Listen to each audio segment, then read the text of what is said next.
Hello and welcome to another episode of Funbearable. I'm Brad Rohr. I'm Ray Harrington. And I'm Chuck Staten. I haven't seen it yet, but the two of you have seen. It's me. Oh, No, I don't think Brad. Hold on. I've been working on this. I've been working on my Mario impression. okay. Did we see it together? Here we go. Yes, we saw it Oh, yeah, together. I thought we did. Why did I think that? Because everybody has a Mario, Right, of course. and I didn't have one, so I've been working on it. So this is my Mario impression. Yeah. It's me, Ooh. Mario. What do you think? It is bad. like, What? It's really Yeah. bad. We're supposed to support It's right. Okay. each other. yeah. Yeah, we saw Mario together recently. It's me. Before Like a 6 out of 10. Does that work? Is that Yeah, good? well, that's after the fire flower. You know what? For Martin Scorsese's Mario Brothers movie that we talked about, Oh, yeah, it's yeah, perfect. Yeah. Real quick before we get into Mario, Let me throw it away. It's a me, Mario. It's a me, Mario.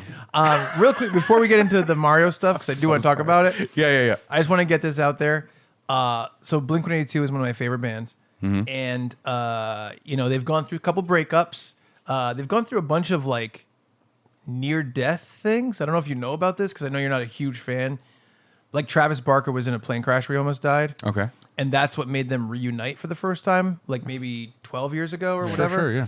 And Oh, then, and to clarify, when you said I'm not a huge fan, that sounds like I don't like them. yeah, It's you're just I'm not. just not like. He's not a super fan. I'm not like Yeah. a big you're Yeah. a big fan. Yeah, and I'm exactly. not at that level. Yeah, right. It's just funny because like the phrase "I'm not a huge fan" means like I don't like the thing. Yeah, And yeah. I know. It's like the That's passive. that's how I feel about hygiene. Not a huge fan.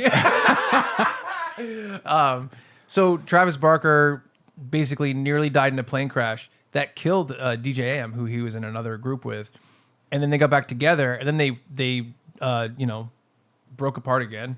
And Mark Hoppus got cancer a couple years ago, and that brought them back together again. And what happened was maybe 6 months ago they released a single, and they were like, Blink-182 is back, the original lineup. And I loved Blink-182 with Matt Skiba in the meantime. But the reason I wanted to bring this up is they announced this reunion tour. It went on sale, sold out like immediately, way bigger than they expected, touring like huge venues, like stadiums and stuff like that all across the world. And their first show back, it wasn't going to be for a little bit, but this past Tuesday, they were like, hey, surprise, Blink-182's first reunion show is going to be live streaming from Coachella. So this past Friday... It's pronounced Coachella. This past Friday, they were like, all right, we're going to do it at Coachella. And so... Coachella. I watched it in Staten Cloaca. Island.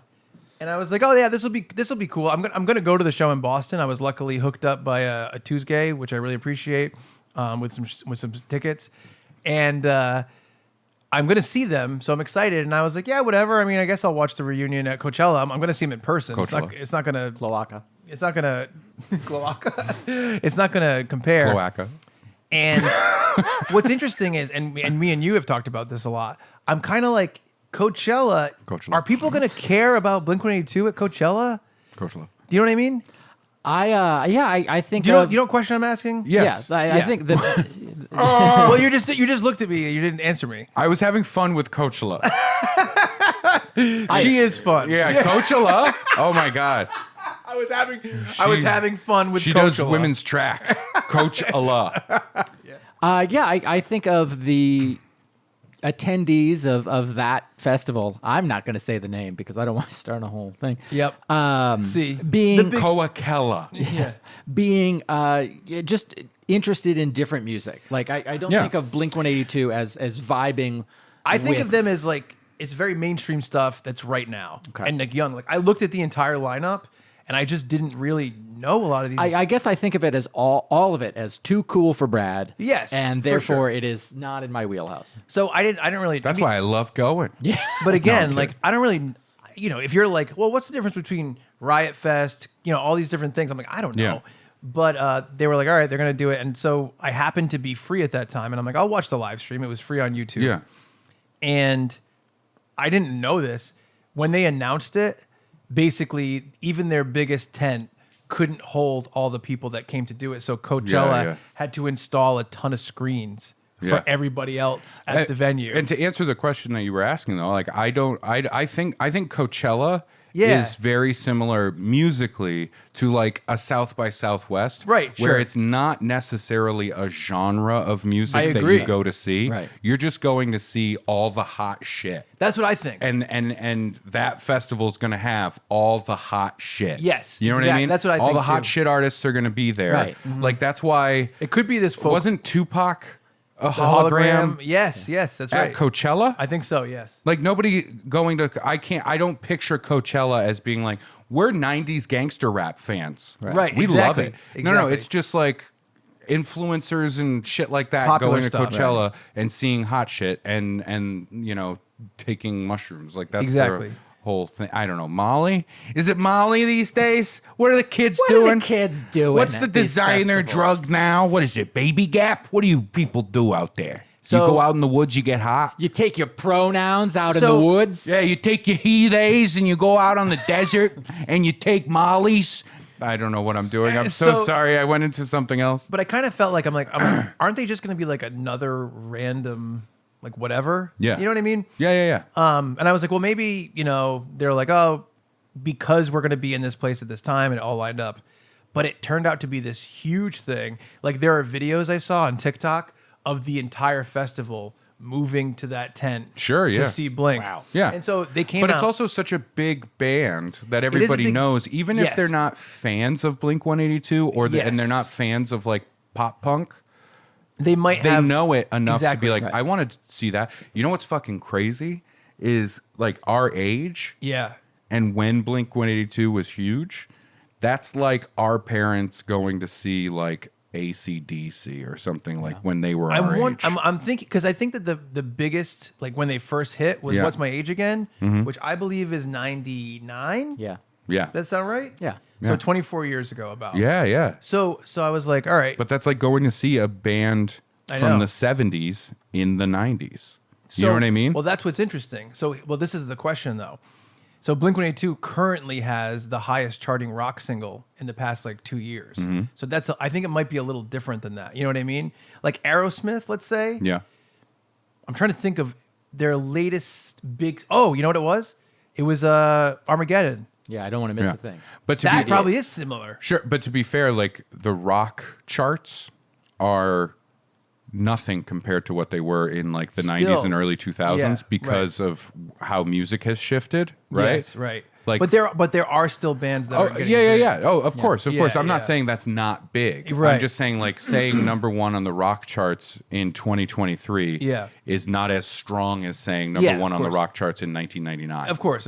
Yeah, because Right. like rock was rock Right. then. And So I was like, this is really interesting. It is a little different because I feel like Blink-182 is kind of a little bit more eclectic than the way that a lot of those bands came up. In other words, Machine Gun Kelly is like, I'm sure you've heard of him.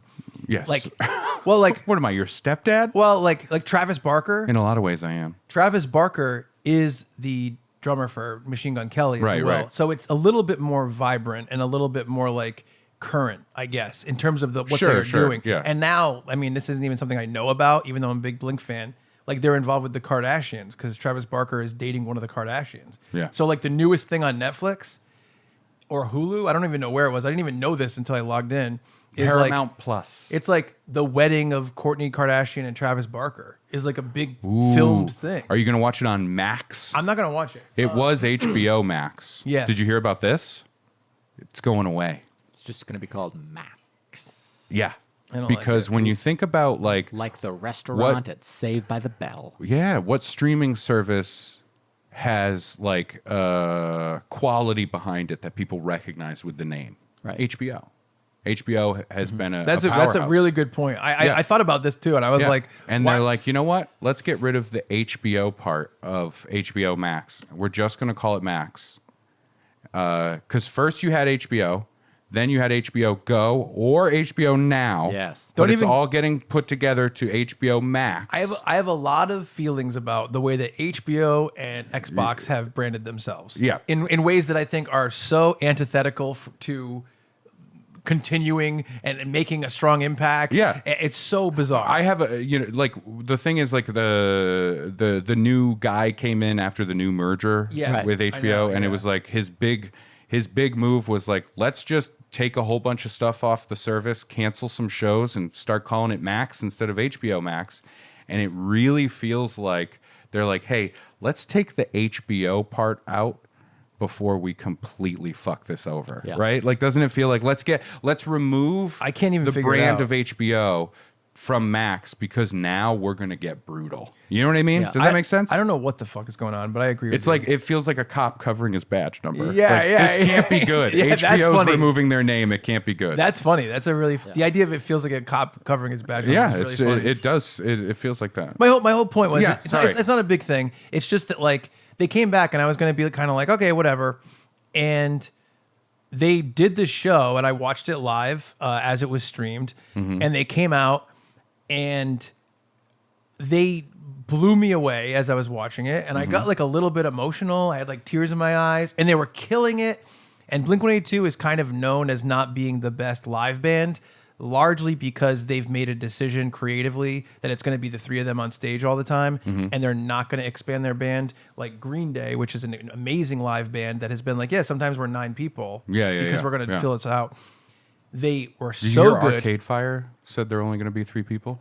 So they were so good. That's a joke for 2004. So they were so good, and I was like blown. I thought they were so much. They were funny. They were great. I was excited, and I was like, whatever. That's for me. That's for the people who like Blink. Whatever.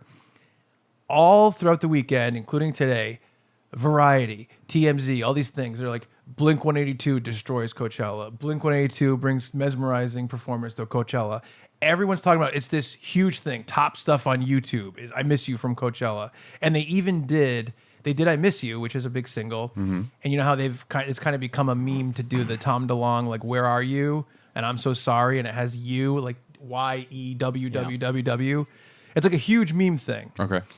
And in the song, when they did it, they cut out all the music, and Tom just did it with the audience, and he got choked up when they all did it with him. And it's just this sea of people that the camera is like panning across, and I'm like, it's fucking crazy. I couldn't believe the headlines. I really thought, I'm like, yeah, I'll talk about this with Christian, Jordan, Brad, Lou, all the people I know that like them, but they've become a different band than what I think of them as when they were like actually having these singles.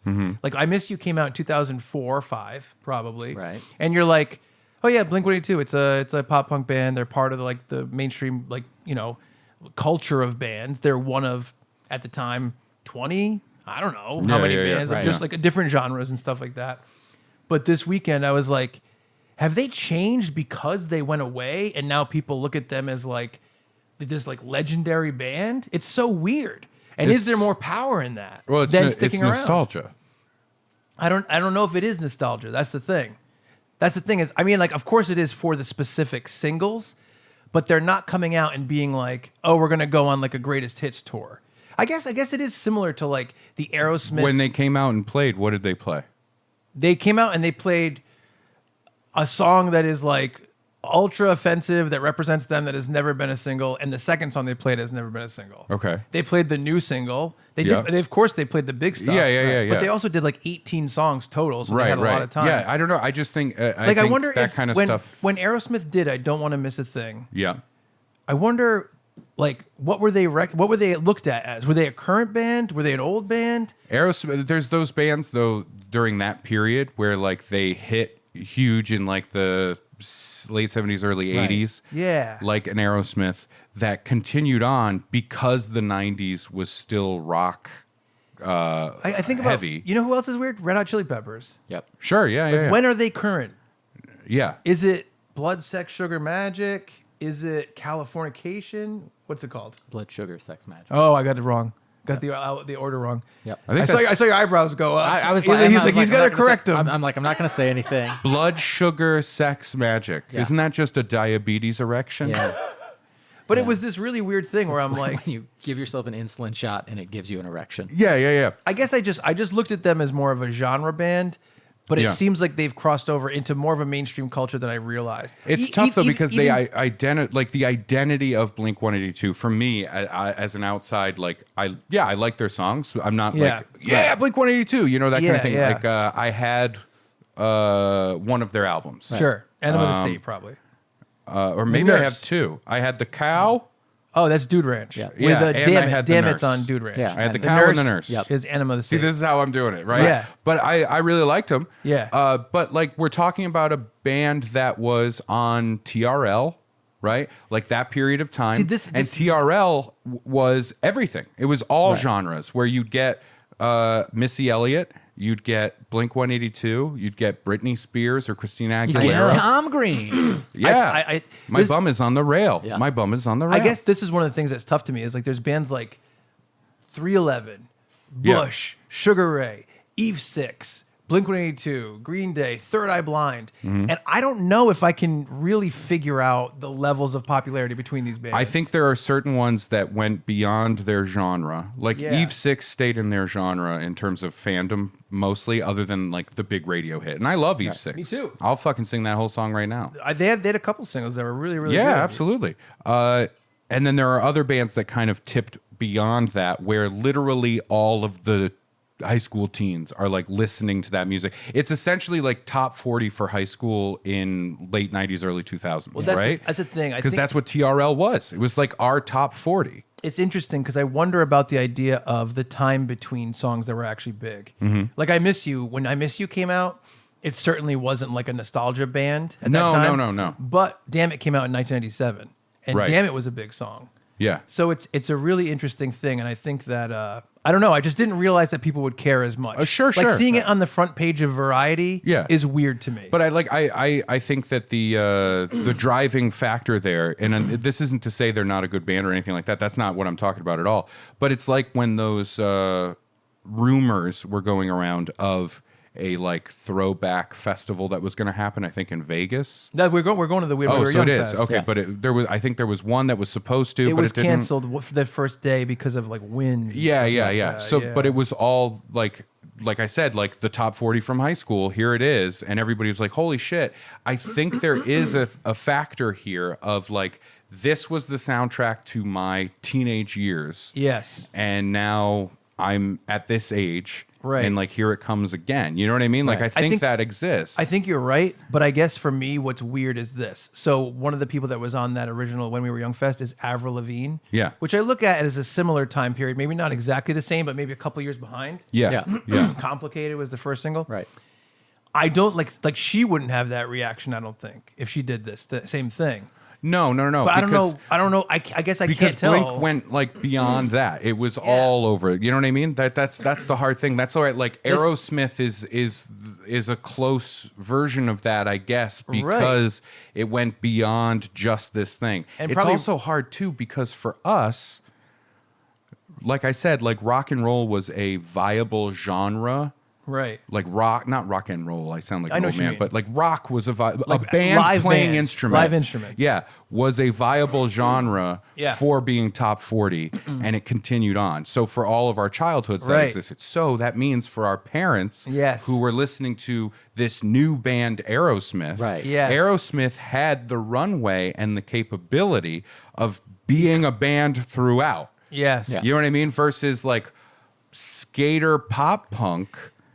I know. It doesn't have the same ability to continue on because the taste changed Right. away from like full band music. You know what I mean? I think my thing is what we're going to say. I was going to say Blink 182 and Green Day both changed from their 1997 sounds. Yes, true. But Green Day continued to tour Right. Right. throughout the past 25 years. And does Yeah. arenas constantly. And so people can be like, and people, oh yeah, people I have saw seen them. them. So and blah, blah, blah. so if Yeah. Green Day had gone away, come back, That's then my- gone Right. away again, and come Yeah. back again, and meanwhile, one person from Green Day is dating one of the most famous reality stars in the world, Right. That's what I was Right. talking about. And all that, then Green Day gets the same reaction at Coachella. But because Yeah. if they were Yeah. like Green Day is secretly going to play, what was it called, Coachella?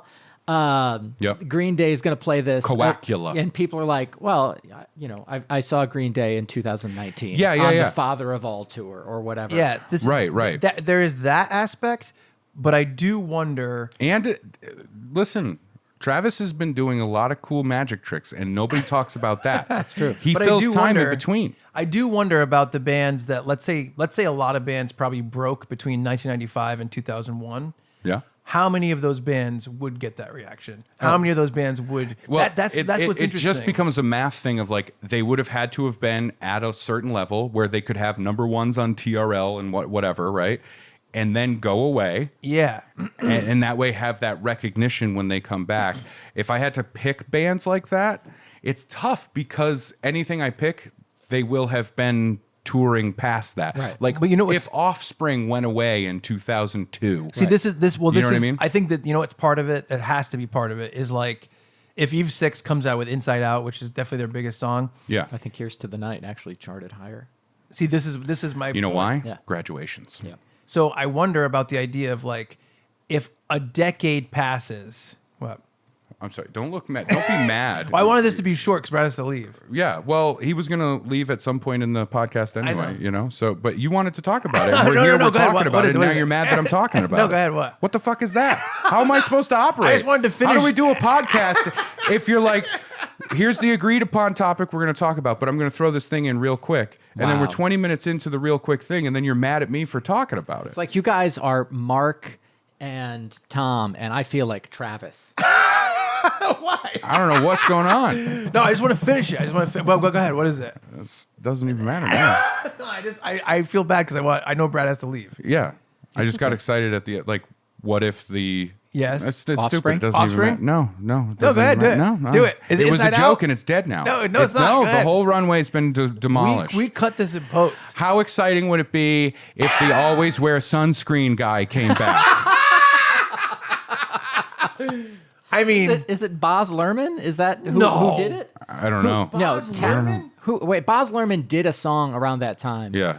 But it's all it's okay. Because we were to talking about I graduation thought Baz songs. Luhrmann That's was, why. was like Nicole Kidman, Moulin Rouge. Moulin Rouge. Yeah. No, I think so. Sunscreen. I don't know. Can we move on, though? Because Song. Brad needs to leave. I want to finish my thing. I know. This is what I'm saying. You got mad at me for talking about it. It's Everybody- fucking crazy. Everybody's Free, a song by Baz Luhrmann. Ew. But what does that have to do with Offspring? Baz Luhrmann did Everybody's Free to Wear Sunscreen, Uh-huh. the sunscreen song. Yeah. Oh, he's talking about. No, I'm talking about the He's talking sunscreen about- song. He's talking about Baz Luhrmann. Oh.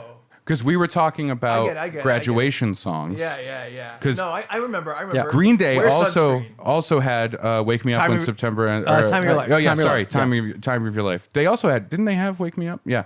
But Time of Your Life was the graduation song. For sure. And then there was the Vitamin C graduation Which song. I think is called the graduation song. Yeah. Right. And then there was the Always Wear Sunscreen. So it was just going to be a quick joke. That's fun. About 10 minutes ago.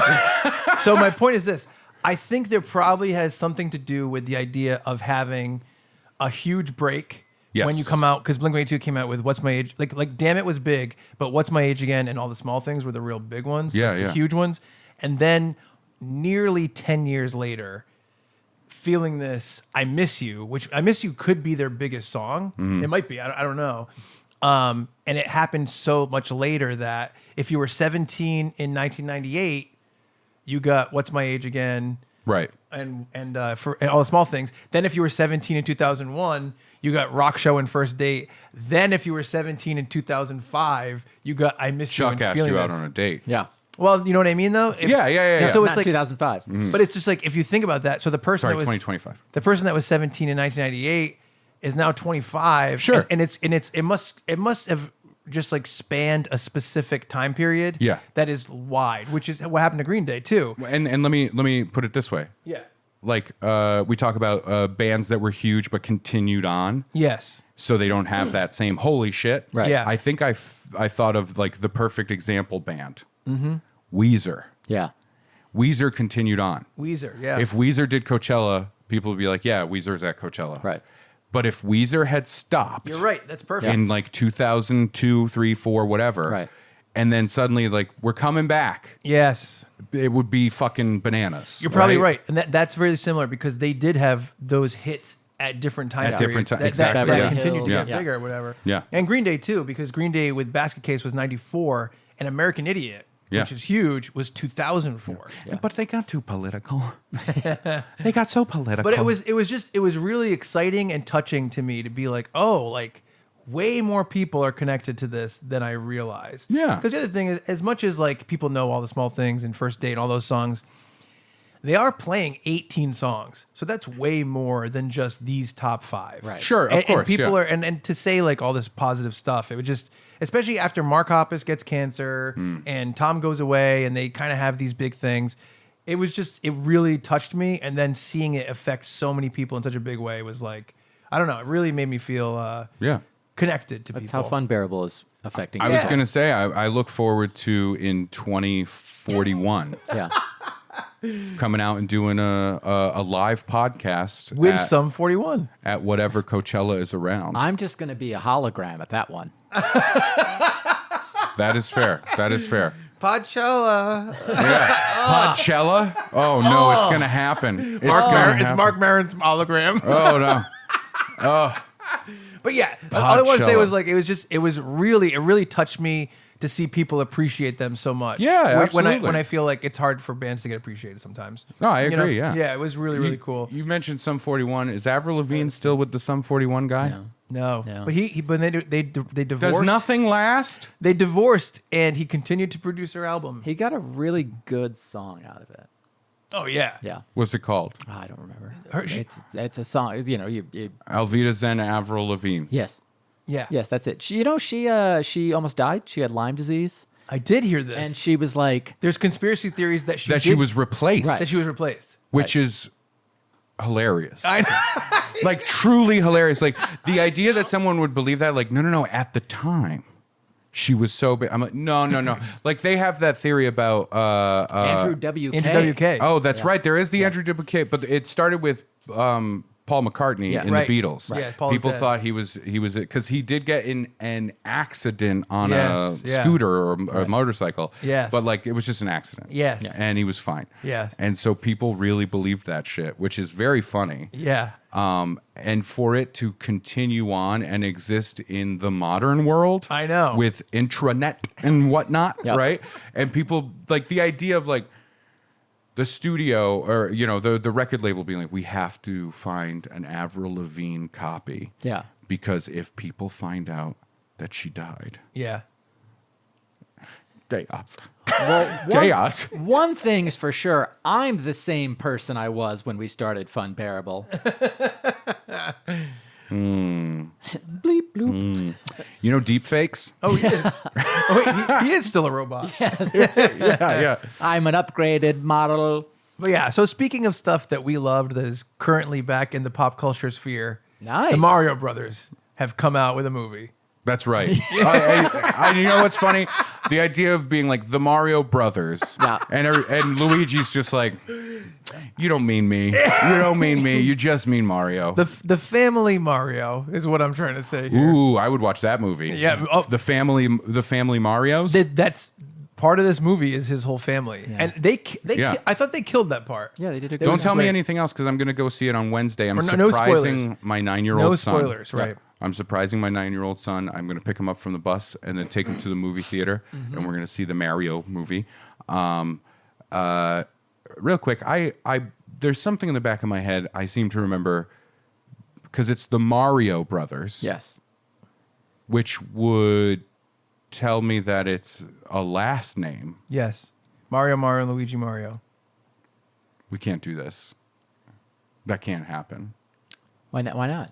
What do you got against names? It's fucking insane. Oh, okay. That means what that's telling me is that Mario and Luigi's parents, Right, the Mario. the Mario seniors, Yeah. Yeah, they Papa Mario. had Sad. children. Mama Yes. Mario. They had children. Who's the oldest?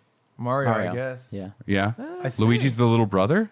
Yeah. I Or think are they so. twins? They're fucked up twins, aren't they? I think Mario's the oldest. Mario's the oldest. So that means that the Mario husband and wife, Yep. Mr. and Mrs. Mario, Yes. Yeah. had a baby. Right. I'm Delicious. assuming they're both plumbers too and have mustaches. Oh yeah, it's a whole family thing. So mustache plumber mom, yeah. Mrs. Mario, Yep. Yep. Mama Mario, Uh-huh. Mama Mario. Now She's you're on holding board. this baby, Yep. and she goes, it's a him. Mario, right? him. Yeah, that's what the doctor said. It's a him. I think I could do the Mario sounds. But that means the parents named him Mario. Yeah, right. Here's the thing. Cultures have different views on names. I saw a lot of names during my time in my former day job. As a namesmith. Identical twins with the same name. No, that can't happen either. And you know, it was an unusual name. I'm not going to out them, but basically it was like Ray Harrington and his brother Ray K. Harrington. No, that's not. That should be illegal. They That could cheat in game shows. Should be illegal. We had people coming from other countries. I gotta Yeah. be honest. Just one name. I gotta be honest. I do a lot of fraud, and I do a lot of fraud Chuck K. Staten. because I'll call places and I'll be like, "Hey, I'm Charles Staten," and my dad is also Charles Staten, and so they'll be like, "What's your security number? Social security?" I'll tell them my dad's, and I'll have to, bypass all these security things. Mm-hmm. And that's kind of similar, but we're not brothers. We're father and son. Yeah, but all right. One name, only one name. Yeah. So Just like Chuck. just Harrington, and it's in our system it would be FNU, first name unavailable, Harrington, Fun Harrington. but FNU, FNU Harrington. Hey, FN you. The same thing. FN me? Or- FN me? FN you? Or if it would be Ray LNU, last name unavailable, and so your name is just Ray. Yeah. That's it. That's all. And so, I'm not saying I would name my kid Roar, but maybe let's not culture shame the Marios for naming their child Mario. Here we go. Oh, uncross your arms. How dare you? I'm going to say this. I think it's maybe less a cultural sensitivity issue. Probably. And more this was an 8-bit video game. Oh, it was a 4-bit video game. Right. If we're going back to the original, Yep. where Donkey Kong wasn't even Donkey Kong, he was Right. just Big Gorilla Man. Yep. And then Plumber Boy climbing up ladders. Yep. Jumpman. Jumpman. Jumpman Senior, it's you. But I think it's just like, well, this was nothing. Yeah. And so now it's this. If you want my honest opinion, I think what happened was we had one guy and they called him Mario. Yeah. And then they said, well, now we want two guys, so let's have them be the Mario brothers because we want them to be related, but we want to use the same name. Yeah, But exactly. wait a minute, it's the Mario brothers, so I guess it's his last name, but what's his first name? I guess it's Mario. Right. That's what I mean. Yeah. Yeah, That's I what know. happened. And then people are like, yeah, that's fine. Yeah. Well, Right. Donkey That's Kong. what, Do yeah. you know about Donkey Kong? I know. I'm familiar with Donkey Kong. Do you know why he's called Donkey Kong? No. Okay, this is ridiculous. Okay, so when I say Donkey Kong, you're like, yeah, this big ape, whatever. You ever think about why his name is Donkey Kong? I mean, I know the Kong part. What about Donkey? Donkey, I don't know. Did you ever give any thought to it? None. They were translating words, and they were like, Oh, is it Monkey Kong? No, because you'd think it's just one letter off. No, it's Donkey not. and Monkey. no. They were like, well, Kong sort of means ape, which is like, okay, I guess. Sure. But then they were like, let's look up, because they were in Japan, let's look up the word. What did for- they sound like? No. They looked up stubborn in here, Oh, but they just had yeah. like, they didn't realize it was Stubborn a as a noun. mule, donkey. Stubborn, and so it was a translation Stubborn error. ape, Donkey Kong. So they were stubborn ape. Stubborn ape. Is Donkey Kong. That's awesome. Also, Isn't that I great? don't think Isn't of that it- cool? I That's don't- actually a sex position. I don't think a of him as- sex position. I don't I think couldn't stubborn say ape. it. The stubborn ape. Now we will go into the stubborn ape. Right? I don't think of Donkey Kong as very That's the banana. very stubborn. I mean, he's In the original throwing game, he's barrels. stubborn. He He's just stubborn as continually- hell. If you went to the zoo and a monkey threw 100 barrels, you'd be like, this guy's fucking nonstop Yeah, stubborn. honestly, Stubborn is I not would- the word that comes to mind. I would get there after 5 barrels. 5 barrels in, I'd be like, this guy's an asshole. Unrelated to Nintendo, I've heard two different origins of Pac-Man. Yeah. One was that it was Puck-Man, Right. but they thought it would be vandalized too much on arcade machines.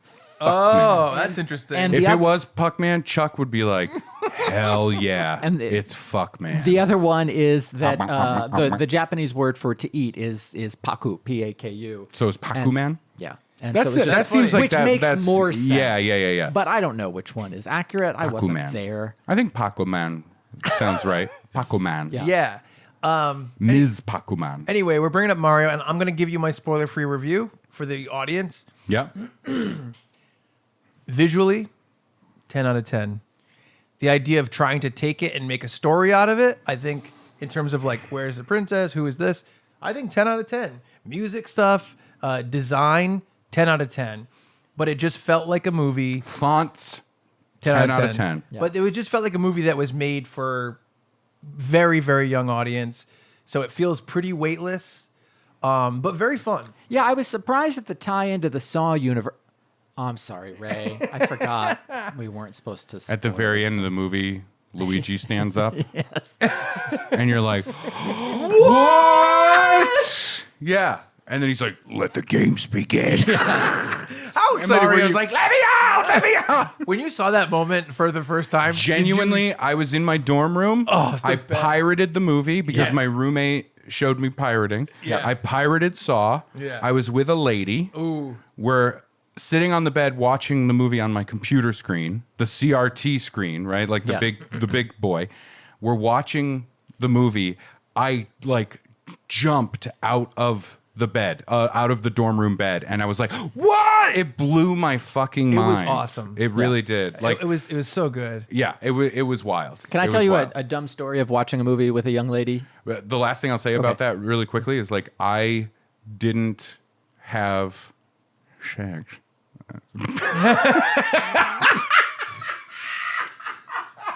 So what did Sean Connery do in your dorm room? I didn't have sex. Was it because of something Jigsaw did? She was talking too much. She was talking way too much. She was chatty. She was a chatty Cathy. Yep. No, I didn't have sex up. that evening. I think because I wouldn't shut up about how awesome the twist in Saw was. Yeah. You know what I mean? Like I mean, the next day, sure, right? Yeah. Right. But that night, it was just about Shaw. It was just It reverse. was just about a twist. Get off me, Cathy. Yeah. Tonight's about Shaw. What a twist. Have you seen that M. Night Shyamalan movie? Have you seen Robin Hood Men in Tights? Have you seen Shines? Carrie Elways is great in both. Cherry Elways. Carrie I- Elways. I went to watch a movie with a woman. We were going to watch the movie Big Fish, and this is kind of the first time we're hanging out.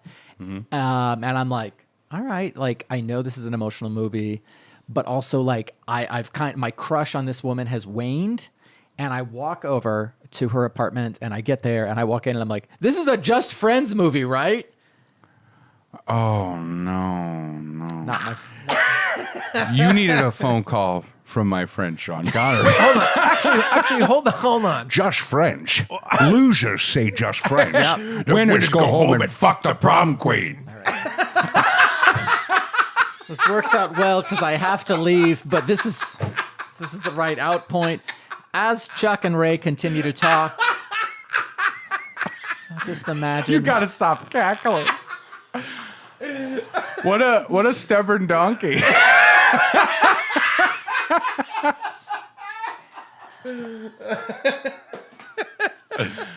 Brad, we wish you nothing but the best. I have a rehearsal to get to. All right, Brad. All right. We love you, buddy. Be well, be safe. I'll miss you. I'm going to sit in Brad's chair, see how it feels. All right. It's warm and wet. A woman. Losers complain about that. So, did you see Ambulance yet? I have not seen Ambulance yet. They reference that exact line, which is from a Michael Bay movie. Yeah. They said that. They say Yeah. he's like I don't know, I did my best, and he goes, you know what Sean Connery says, and they go into that. Michael Bay, man, he found a thing, and he was just like, what if I do this forever? What if I out Michael Bay myself every day? You know, it's really funny because whatever he brings to the table, I think it's very valuable in certain places. Like, Yeah. The Rock is awesome. I love The Rock. The Rock is awesome. Not the actor, the movie. I like both, but I the think movie's The great. Rock, the actor's fine. But the movie's great. The movie I like the movie Rock more than the man Rock. What else was Michael Bay responsible for as Bad Boys 1 and 2. Yeah. So in all those in those capacities, I think that he's awesome. Sure. And then I'm like, Transformers feels so soulless to me. I only watched the first one. Yeah, I'm not and Ninja Turtles he made too. Yeah. Feel very soulless to me. Didn't he do Stealth? Was he the director of Stealth? I didn't see Stealth. Oh. Good? That's a bad joke that you just made. You didn't see Stealth? It's good. We need Brad back. But I think Ambulance is a return to The Rock. Yeah. I really thought it was awesome. So I feel bad for the guy sometimes. Not that bad. You feel bad for Michael Bay? I just think he's had a lot of hard knocks. Man, give him a superhero movie. See what he does with it. I think Right? I think that to him the Transformers and Ninja Turtle movies are superhero movies. That's fair. In terms of like what he's gotten to do. I'll be honest with you. The Transformer movies, we could have talked about this when Brian Bowden was on the podcast. Yeah. I saw the first one and I was like, okay, and then I didn't see anything else. But I have seen multiple Transformer movies, the later ones, because Brian Bowden, I know. on his birthday, I know. usually a Transformer movie comes out, and he guilts me into going. I hear you. And I have to go and watch it at the movie theater and pay my monies for it. And it's so bad that the last one we saw I know. Anthony Hopkins? with Anthony Hopkins, I saw the trailer. It's ridiculous. We talked about this on Ray Harrington Must Content at one point. Like they inject like the history of the Transformers to the point where there's like it's him and like and like one of the Transformers is helping the Underground Railroad. No. Yes. Yes. You don't know this? Harriet Tubman? Harriet Tubman. There's like a picture of like fucking Bumblebee with Harriet Tubman. That cannot be the truth. I swear to you. I swear to you and the viewer listener, that is absolutely true. Which, and we talked about it on... What's the racial term for sacrilegious? Because Dude. there's got to be one. I am so tempted to just dump in the clip from Ray Harrington Must Content with Brian. Yeah. Because we get into this. Because what that means, what it's trying to say is that during slavery, the robots were here and they were like, we'll help on your side. Yes. Right? But not wipe it out, not fix it all. But we'll do a little bit. We'll help you sneak some slaves free. Like, that's it. We'll help you sneak slaves free, which means that the Decepticons were pro-slavery. Right? They were. It brings a new level of evil to what they want to do. In Oh, the yeah, world, yeah. Right? See, I just want to repeat the whole thing from Ray Harrington Must Content, but it's the idea of the bad Decepticon. I can't remember his name. Yeah. But being like, it's about states' rights. You know what I mean? That's funny. It's crazy. They showed that. They showed they had like a whole backstory of fighting in World War II. Which is bananas because you can't just show Bumblebee fucking up a Nazi base, because now what you've put in my head is concentration camps and Transformers. So it's so funny because I saw Transformers 1 like casually. Yeah. On the TV. I'm doing other stuff. Shia LaBeouf. We don't have to play the whole thing. Right. We don't have to play the clip of Ray Harrington Must Content. Just shorthand. Eventually, we get to a point where Optimus Prime is hiding Anne Frank, saying, "Climb inside me." Right? Like that's so. That's now you've heard it. Climb inside me. That's fun. Such atrocities should never be witnessed. Climb inside me. And so Bring your notebook. Climb inside me. so Transformers 1 gets big. Yeah. I see the other ones coming out, and it's one of those franchises where you're just like, I don't know anything about this, and you just don't pay attention to it. Yeah. But then it's like, I did see the trailer for one in like Scotland with Anthony Hopkins. Yeah. And then I saw one where there's dinosaur ones. And I just saw one where an ape comes out of a waterfall and he's a transformer and he's like, ah! And then the Optimus Prime is like, ah! And then the ape goes, no, we shouldn't fight. Something way worse is going on. And I'm like, whoa, what is this about? Yeah. And so I don't know. What a stubborn monkey. What a Donkey Kong. What a fucking Donkey Kong. And I was like, I don't know the story. Yeah. But if they, me and you both share a love for the Fast and Furious franchise. Sure. If they are that self-aware, I see how it could be fun. But I don't know if they're not like... They are not self-aware. No? The last two I saw with Brian are objectively bad movies. To the point where Michael Bay... I don't know if this was an issue with... As a projectionist, when I was working at the movie theater... Yeah. There are plates that you have to put into the projector... Yeah. That cover the top and bottom of Oh, the you were screen. actually like you worked in the projector booth. Yeah. I thought you were talking about how you project all. Bad joke. Bring Brad back. We need Brad. Ray's like, Chuck's an egomaniac. Brad is the I'm like, oh, he's a projectionist. Brad's the DMZ between us. I think He's the just- demilitarized zone. I think he's the Let's just DM, reach across and touch. the dungeon master. Just touch. Remember the gym thing you had to do when you were a kid? Oh yeah. Oh, I hated that. I don't know if they just didn't put the plate on when they were projecting the movie, which covers the top and bottom of the screen. It kind of tells you what format it's going to be in, Yeah. what aspect ratio. Right. And obviously, film is shot, and digitally as well, is shot in different aspect ratios. And you can have multiple aspect ratios. Now I'm getting so nerdy. Yeah, you like- can have multiple aspect ratios in one scene for specific purposes, right? This movie, I don't know if it's because of the plate, but usually this also gets taken care of in post-production, like the final pass. Yes. They'll put the bars on or whatever. This movie changed aspect ratios throughout. Really? It was a distraction to me, and I looked up to the corner, and you could see the aspect ratio changing throughout it. I don't know if it's because they didn't put a plate on or if Michael Bay is that lazy. I don't know. That's really And I interesting. promise you, they're not self-aware. They are doing what they're doing earnestly, and it's so needlessly complicated and complex. Yeah. They've created like lore that doesn't make sense. Right. I've watched those movies with Brian. Yeah. I don't know what was going on or why it was happening. And it does get to a point like the third act of the Transformer movies Yeah. is just a fucking cacophony visually and auditorily. Like you are watching CGI things happen so quickly and with so much going on. Yeah. You can't even make sense of it, and like that's my number one complaint with the design of those Transformers. If we're getting nerdy, Yeah. when you see them transform, it's not even cool because there's so many moving parts. Your brain can't even.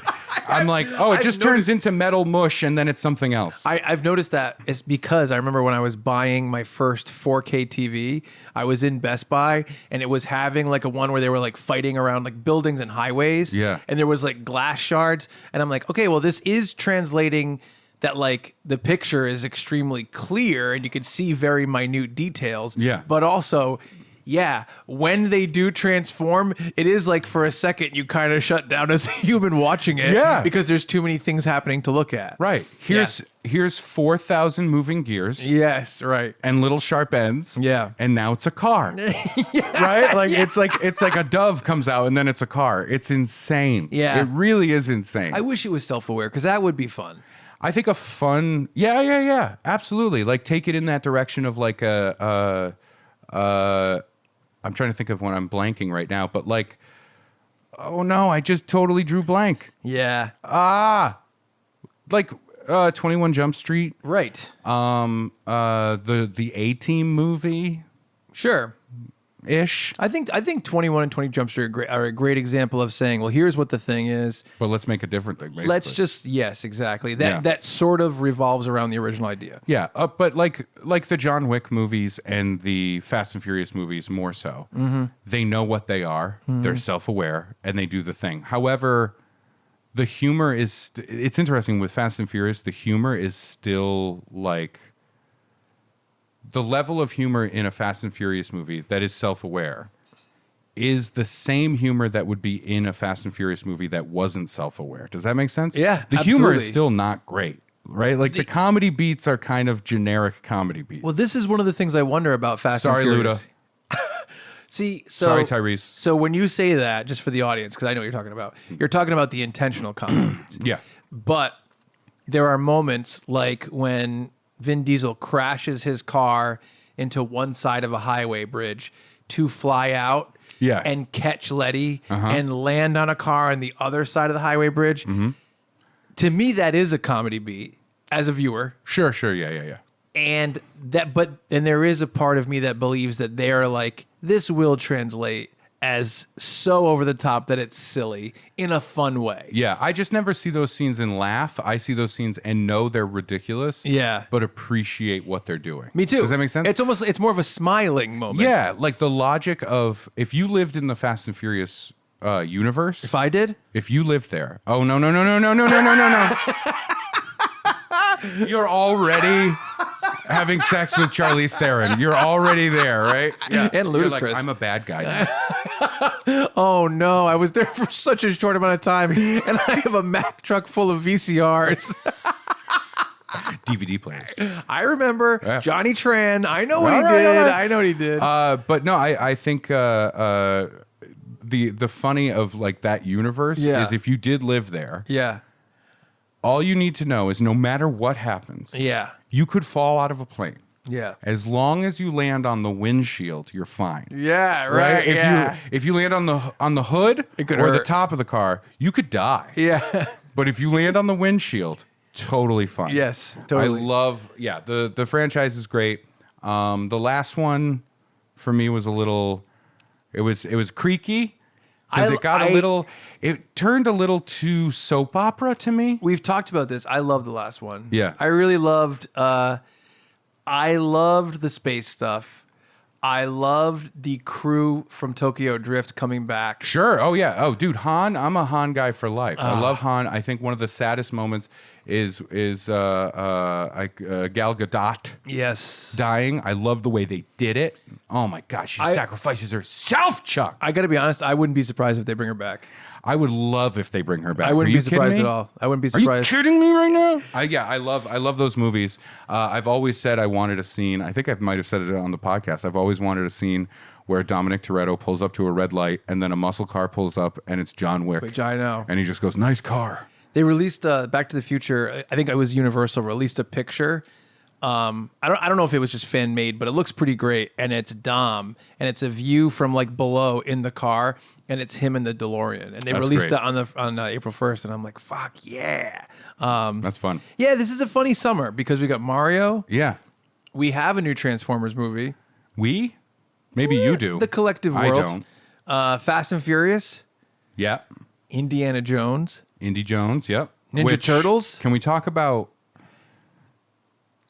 Listen, New John Wick. I don't just even came think out? I've watched a trailer for the new Indiana Jones. Oh, really? I just don't want to because I will see the movie. Me too. I'll take Finn because he saw the original 3, and like I was really surprised that he liked it, and I was like, "Yeah, this is great. We're watching these 3 movies. This is awesome, right?" Yeah. I didn't fill him in on the details of Indy.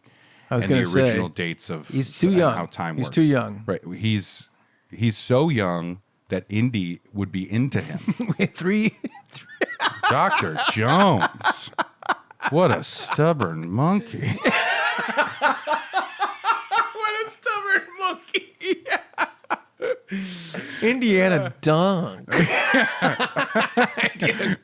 We named the dog Stubborn Donkey. That's so stupid. This is what happens when Brad goes away. We're so used to a 3-person podcast where we do 33% of the show. Yeah. And now we're just like, I mean, if we really try, we could push it up to 80, but that's about as far as we get. No, I will take Finn to see it.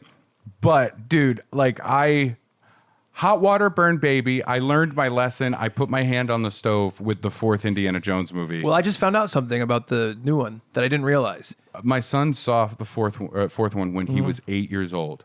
I saw an 8-year-old boy go, "That sucked." Like he was so disappointed in Crystal Skull, and I was like, "That's my boy," you know.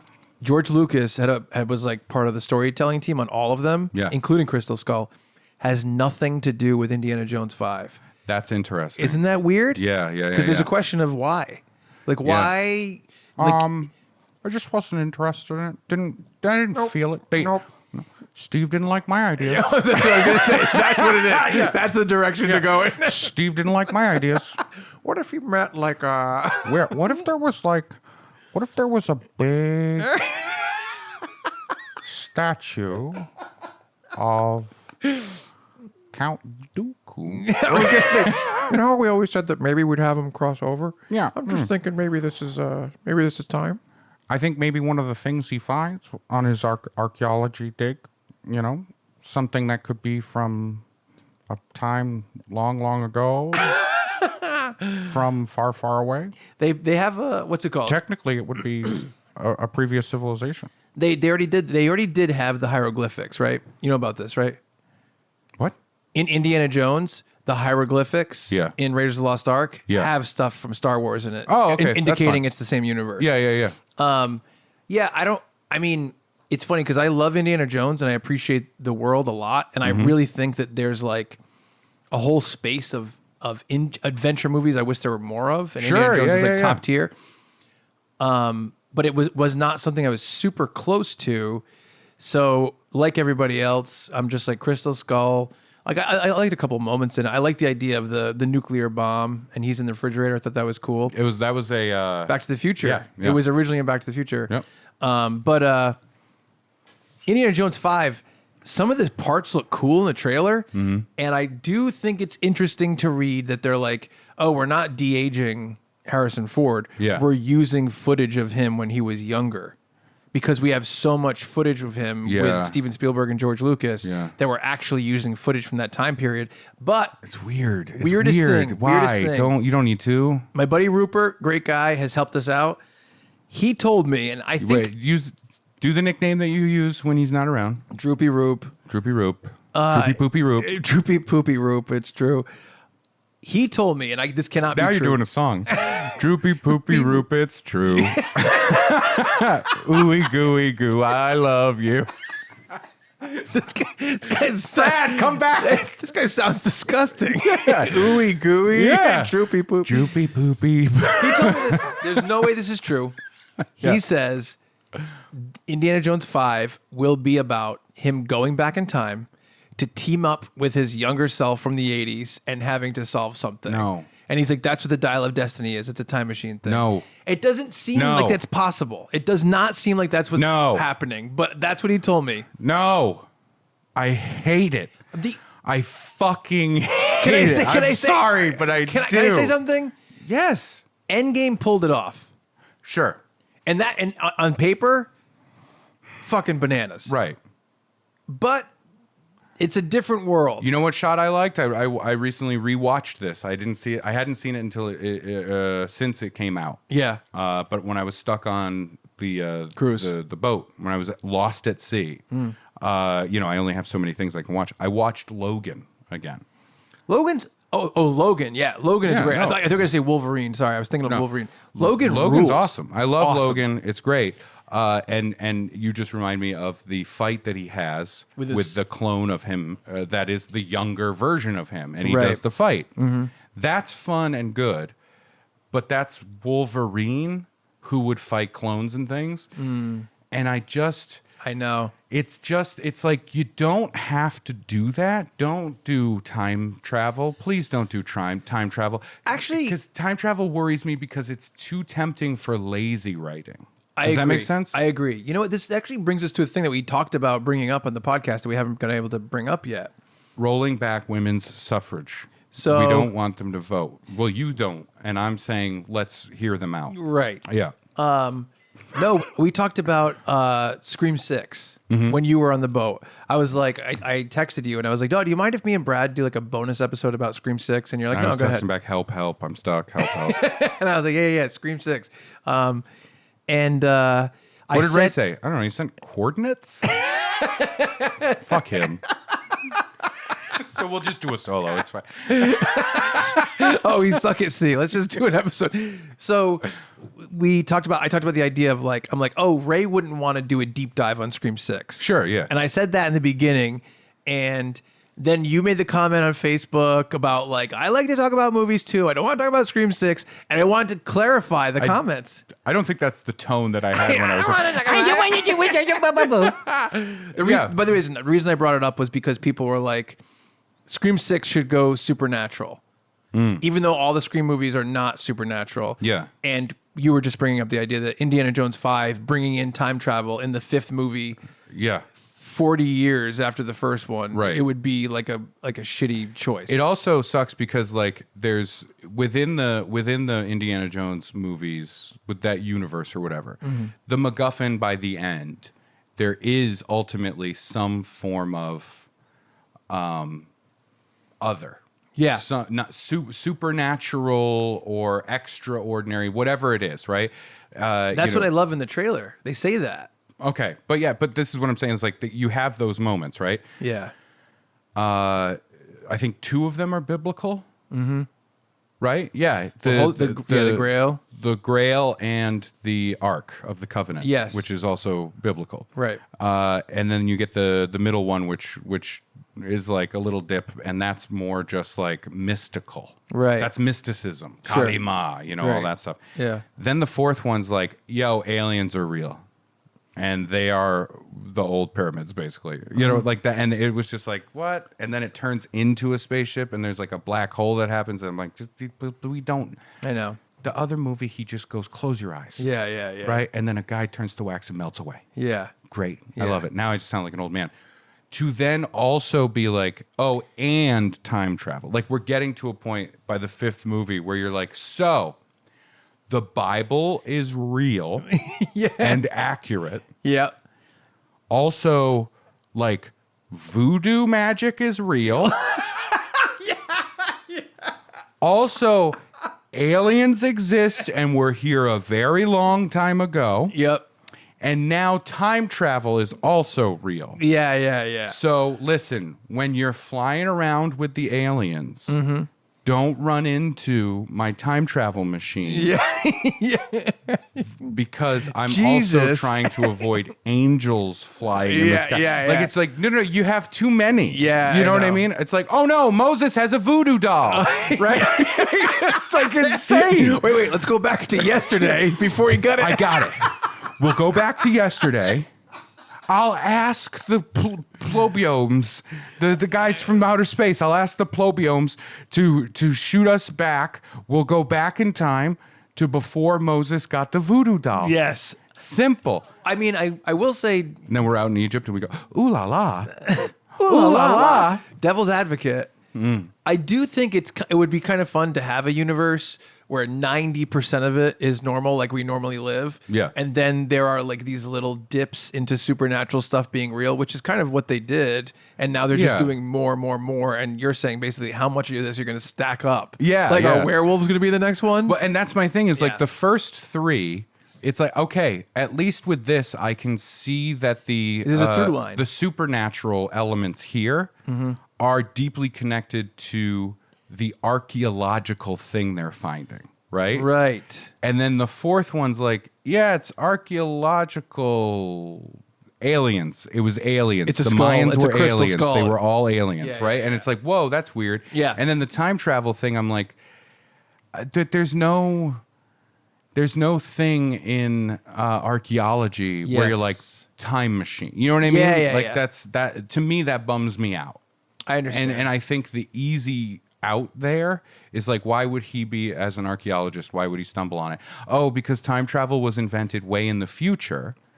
And so it doesn't exist now when Indiana Jones is around, which will be in the 60s by now?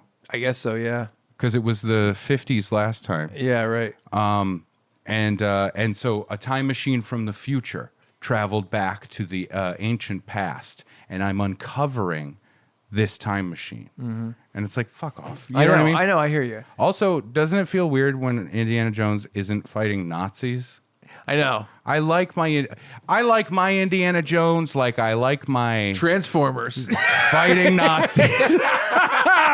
What if in this he's fighting the Nazis and they're like the ground starts rumbling. Yeah. Or no, and it it's just shows him and he goes like, no. The Nazis have him at gunpoint and they're like, "You will uncover this archaeological dig, Mr. And he Jones." goes- And he's brushing away, and he's like, and somebody's like, "What is it? Did you find it?" And he goes, "It's a windshield wiper." Right? gonna And say- then Optimus Prime comes I was out. gonna say, there might be someone that has a problem with that. And they go, who? And he goes, my friends. And all the shit. Yeah. And he's in the suit. Climb inside me.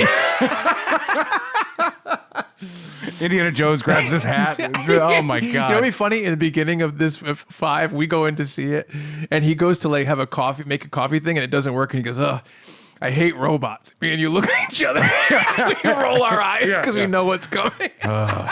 Here it comes. Everybody walks out like, "Wow, what a twist!" We're like, "Sure, yeah, big twist." Yeah. But let's talk about the movie thing. The idea that I said, like, oh, Ray wouldn't want to get into Scream 6 like this. Oh, sure. You know what I mean? I think we can rap on that. Yeah, right? I think so. It's fun. All right, ready? I'll do the beat, then you rap. Okay. I'm droopy, goopy, roopy. Go into that, yes. We can't do that. No, Gotta please. cut it. I really hated that. Appropriation. Yeah. No, we talked a little bit about it, and it was funny because when you said that on that episode, because I listened, because I was literally a captive on a boat. I had no other option. Yeah. And I listened to it, and you said that. I'm like, I like talking about movies. I do it all the time. But I was letting it slide. And then I got like some comments or messages or whatever. Somebody was like, I don't know. I know Chuck said you don't like talking about movies, but I was wondering, you said you saw this movie. I'm like, no. I like talking about movies, right? Well, I definitely didn't say Ray doesn't like talking about movies. Yeah, I think I said Ray doesn't like to do like a deep dive on Scream 6. Yeah, and we talked about this, off mic. Yeah. And it's like, I will get so invested in talking about movies. We have had so many conversations over the phone, because I don't want to look you in the eye, about movies. Yeah. Talking about it everywhere from like the beats of the thing, the fun aspect of just plain out, just straight up enjoying a movie. Right. But then also getting into the deeper stuff of like the writing, right, choices that are made, right, larger stuff for like the studio, why this would happen. Does this represent the world? Does this represent the story? Right. Does this come to a conclusionary moment? Does this tie into the beginning? I've joked about it with you. Like, I will get straight up forensic on a movie. Right. That's the word. What did you say? You said forensic. You didn't say forensic filmmaking, but you said something yesterday. Yeah. About like a forensic, basically look at movies. Yeah. But I like doing that. The issue is we like different movies, right? I don't think that's true. Okay. All right. I think. What's your favorite Yorgos Lanthimos movie? Well, here's the thing. This is what How do you feel about? Here's what I think is a better way to say it. You don't like some of the movies I like. Yeah, and you don't watch some of the movies you watch. Like. Yeah, but I don't like them. Yeah, you just don't watch them. Some of them, yeah. Yeah. But also, and like we talked about this a little bit too, it's tough because if I'm like Scream 6 and all the trailers are everywhere and everyone knows it and it's all over the place, yeah, I'm like, okay, well, that's a thing to talk about in the podcast because such a large amount of the audience is aware of it culturally. Right. Where if there is something small that people don't know about, that's great. Just like Hell or High Water, we both like that a lot. Sure. And it's not really a movie that it's like a marquee thing where people will be but like. It sucks because those movies, to me, those movies have far more meat to chew on. Well, basically artistic merit. There's choices. There's performances. There's messages. There's subtext to pull from. Sure. Right? Like it's literary. How's that? It's film as literature, and you can get into it and really enjoy it. I think talking about it through the lens of artistic merit is a way to look at it. Sure, yeah. Where something like, even everything everywhere all at once is one of those movies that kind of crossed over. Yeah. Where it started out. Yeah. From being made from that point of view. And then people just appreciated it so much, and a lot of different things happened to kind of propel it into the mainstream, and it won all the Oscars and all that stuff. Yeah. It's one of those movies where it's like, well, this is about pushing boundaries, about playing with the idea of cinema, and just it's like a high-minded take on making a story about, in this case, a multiverse and a family. Mm-hmm. And I know what you're talking about exactly when you say that. And so it's funny because we get to enjoy that stuff. Yeah. But it is harder to bring that stuff to the table and dissect because it's not quite as accessible. Yeah, it's the pop of that pop culture is smaller. Exactly. Exactly. But it's tough too because like I would spend an hour talking about Banshees of Inisherin. Yeah. I would talk for an hour about that, but also because I love that writer-director, and we could talk about all the different stuff. Yeah. Or why the remake to a movie. Oh my god, I can't remember the original name of it. But there was a foreign film that was the story of a family at a ski resort where an avalanche happens, and it looks like it's going to hit the resort, but it doesn't. And it's in the first like 15 minutes of the film, and the dad in the family gets up and runs. They're all outside having lunch. He gets up and runs. And the rest of the movie is just dealing with the fact that he abandoned the family to run, even though nothing happened. Yeah. And it's great. It's great. It's such a good movie. Yeah. And they remade it recently, and I don't remember the name. They changed the name of it. That's why I can't remember either one. And it was starring Will Ferrell and Julia Louis-Dreyfus. And like Kalina and I watched it, and we're like, it's good. It's good. Their performances are very good. But at the end, it was just like, this didn't need to be made. Sure. It's weird. Right. Because the other one had a decent amount of attention, and it literally feels like, this movie's good. Let's just do it in English, because there's a whole lot of people that just won't read a movie. Yeah, exactly. You know, and that's a bummer. I want to talk about the movie that I watched on the boat that I brought with me, Burning, which is a Korean film with Steven Yeun is in it. And it's fucking phenomenal. And the ending is like, I did not see where this movie was going. Yeah. It's stuff like that that feels more literary, that feels more like... This is what excites you like about the- film. It's the red meat of film versus movie, right? Like, and I'm not trying to sound high-minded or full of myself or like a fucking culture critic. You know what I mean? Like, that's not what I'm trying to say. But there is a difference between like thoughtful film and popcorn, right? And it's I love popcorn. I love thoughtful film. And to me, I struggle with the idea of being like, I want to talk for an hour about the sixth Scream movie. You know what I mean? Like, that's where I go, you know, I'll talk about it for 15 minutes. So for me, I think I completely agree. Sure. Like I loved Pig. Yeah. Pig was like, You gotta stop calling him that. he just left. He I just left. Yeah. Pig. The idea of not even calling him the Pig. Yeah, no, just Pig. Hey, Pig. I'm Brad. Sorry. But I love Pig, and it's funny because when you start talking to people about that, you might be like, so Nicolas Cage, and they're just like, oh, what crazy thing? And you're like, no, it's a very muted performance. It's actually this beautiful, but I understand what you're talking about how that like kind of excites you in a different way. I think what happens with me when it comes to, you know, Scream 6 or any of these big properties is I like the parameters that start happening. And there's this kind of equation in my head about the accessibility of like the mainstream audience who knows, for example, Michael Myers or someone like that. He was a SNL cast member. Yes. Michael Myers. And he invented Austin Powers. And not the electric company in Texas. yes. And That's Austin Power. so Jesus dumb. Christ. But the idea of And Austin Powers' famous phrase, "Somebody stop me, baby." somebody Right? shock me. Yeah. Somebody stop me, baby. Right? Isn't that Yeah, that's right. Austin Power? So the idea of that accessibility in terms of people having a general awareness, Yeah. combined with the parameters of creating something that so many people care about, and finding the missteps in there, and the idea of like me, you, Brad, as having these minds that are built from these meteor ideas of cinema and storytelling in general, not even just movies, and saying, why did they do this? Where did this come from? How did they do this? That is really interesting to me, almost from a place of, it's almost like more of a place of like creation.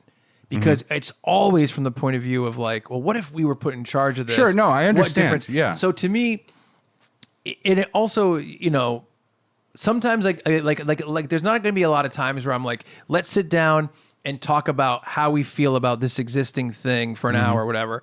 It's usually going to be, let's play with it in our way, which is where we bring in pitch doctors. We have our own versions of it. I totally get it. Yeah. It's just tough because it's I guess where I fall on it is like, I'm down to play. Yeah. If you did say to me, I want to talk about Scream 6 for an hour for an episode, I'd be like, we can do better for an hour together, all three of us. Yeah. We can make a better thing. That's why. So it's interesting. Like, I wouldn't really want to be like, hey, we have time together, the three of us. We're going to film at the Connection. Yeah. Let's sit down and do it. But if it's like, hey, do you want to do an audio only bonus episode? Sure. Totally. It's Absolutely. kind of a different thing. Totally get that. Yeah. You know? I agree. And I think with Scream 6 too, I'm so close to the series of Scream, and I'm so like the original Scream touched me so much. We were just talking about Saw and how important that was. Yeah. Like, I felt the same way about Scream. You have that ghost face tattoo on your inner thigh. That's right. Yeah. Because it looks like it's going to... And look watch what I can Eat do with your his mouth. peen. I'm going to show you something. But no, the thing is, like, that original movie. I'm gonna suck your dick. You're doing the Suck your voice. dick off your body. Yeah. I was I'm gonna gobble you up. I was so Fucking ghost face phone sex line. Oh, Chuck, you know what we need to do? We need to get Mad TV back on the air. Yeah. Because we have great Mad TV sketches. Yeah. They're not quite SNL and I was going to sketches. say the top 10% could be on SNL, and Yeah. then there's 90%. Most of what we do is just like Ghostface being like, I'm gonna eat you out. right? Like it's just, I'm gonna eat your butt. to quote you. yeah, it's stuff like that. You know what I mean? So It's fucking ridiculous. I think with that specific thing, it was just like Scream 1 was so close. Like, I was so excited. Yeah, I loved that movie so much, and it really probably affected me as a filmmaker even because it was 96 and I was 12. Yeah. And Scream 6. I'm sorry. Oh, God. I remember the ending? inhaled. This is what just happened. Oh, my God. I literally choked on a good idea. I had a thought. Deeply inhaled, caught some fluff in the air or something, and just started gagging. Oh my God. Idea. Yeah, another Mad TV sketch. Yeah. We were talking about Austin Powers. Are you ready for this? This is definitely a Mad TV sketch. Boston Powers. And it's just somebody trying. Yeah, baby. It's just like, oh no, this sucks. This sucks. funny. Yeah. I like Boston Powers. It's fucking shagadelic, baby. Rejected Halloween costume. Boston Powers. Boston Powers. Yeah. That's not bad. Yeah, the he's Celtics fucking jersey. Racist. He's from Southie. It's not a good look. So I was gonna say, Sorry, apologies to anybody from Southie. but I think what happened with Scream 6 is that Oh no, now we're here. We're talking about I Scream haven't. 6. I don't think I finished the sentence in the past 10 minutes. Neither have I, man. And so the reason I want to talk about it is that movie was important to me. Scream 6 was so close to being the best sequel of Scream. And it was so clear. It was right there. They could have done it. And I think I couldn't believe it because my expectations were rock bottom after Scream 5 and all this stuff.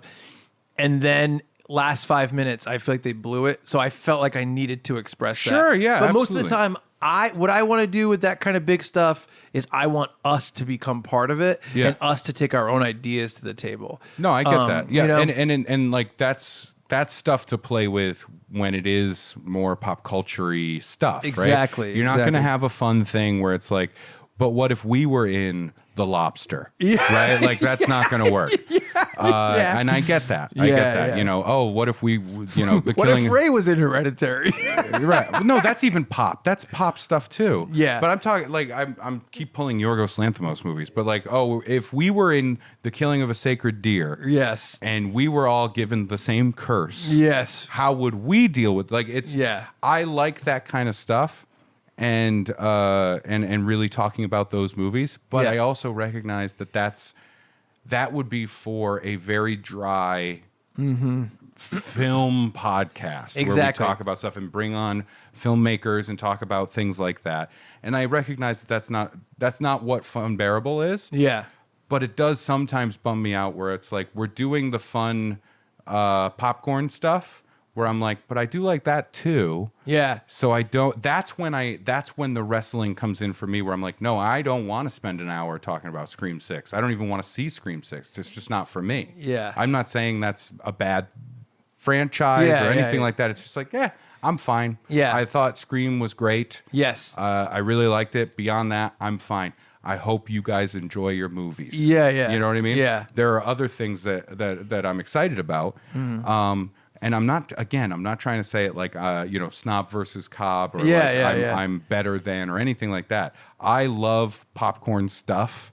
I also love the more like literary film stuff. Right. It's just harder to play in that world. Yeah. It's more like, what can you do besides real analyzation?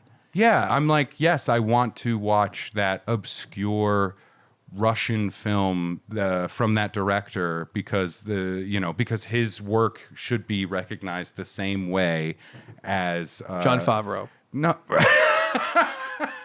yeah, the grandfather of cinema, Jon Favreau. By the way, Jon Favreau, I gotta say, I think people don't realize how Jon Favreau will be remembered. He has. Oh no, he's fantastic. Not even just like, oh, he made a bunch of good stuff, but more like the bingo card of accomplishing things as a filmmaker is just ridiculous. He's a good kisser. He's a good kisser. He directed the first movie in the Marvel Universe. Yeah. He directed one of the top 5 Christmas movies of all time. True. Revolutionized green screen filmmaking with The Mandalorian. Mm-hmm. The Jungle Book was like the Lion King. The new one, which I don't even like, it's maybe the most like, I think it's the most successful animated movie of all time, which is weird to call it an animated movie, but I guess it is technically, Yeah. It's just interesting. It's an interesting thing. No, for sure. It's Plus Swingers. Oh yeah, I mean, yeah. No, I mean, and I don't begrudge any of it. Like I think he's fantastic. Yeah. I thought Mandalorian did a fantastic job, like kind of revitalizing Star Wars. Sure.